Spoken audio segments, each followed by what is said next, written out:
দ্বিতীয় ধাপে আজ মঙ্গলবার অনুষ্ঠিত হচ্ছে মুন্সিগঞ্জের টঙ্গীবাড়ি ও লোহজং উপজেলা পরিষদ নির্বাচন। দুই উপজেলায় সকাল ৮টা থেকে শুরু হয়ে ভোট গ্রহণ চলছে।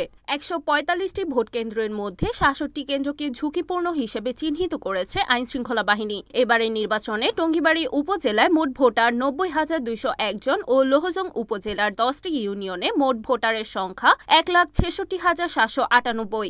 আর দুই উপজেলায় চেয়ারম্যান পদে ৯ জন সহ ২৩ জন প্রার্থী প্রতিদ্বন্দ্বিতা করছেন। বিকাল ৪টা পর্যন্ত ব্যালট পেপারে ভোট গ্রহণ অনুষ্ঠিত হবে। মুন্সিগঞ্জ জেলা পুলিশ সুপার আসলাম খান জানান, শান্তিপূর্ণ ভোট গ্রহণ চলছে। ভোটারদের স্বতঃস্ফূর্ত আগমন ঘটেছে। পর্যাপ্ত আইনশৃঙ্খলা বাহিনীর সদস্য কেন্দ্রের ভিতরে ও বাহিরে আছেন, ভোটাররা যাতে নির্বিঘ্নে ভোট দিতে পারেন। জেলা প্রশাসক আবু জাফর রিপন বলেন, এ পর্যন্ত যতগুলো খবর পেয়েছে শান্তিপূর্ণ ও সুষ্ঠু পরিবেশে নির্বাচন চলছে।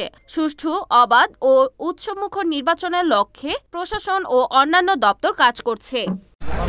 নির্বাচন কমিশন যেভাবে চায়, সবাই যেভাবে চায়, আমরা সেভাবে নির্বাচন করবো।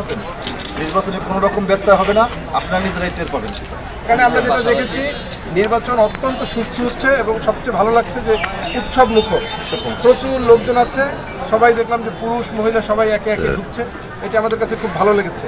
মানে আমরা ধন্যবাদ আমরা যে কেন্দ্রগুলি পরিদর্শন করেছি এবং যা লক্ষ্য করলাম যে ভোটারদের স্বতঃস্ফূর্ত আগমন আছে এবং খুব সুন্দর এবং স্বাভাবিক পরিবেশে ভোট গ্রহণ। Report Farhad Hossain Johnny, NAN TV, Munshiganj.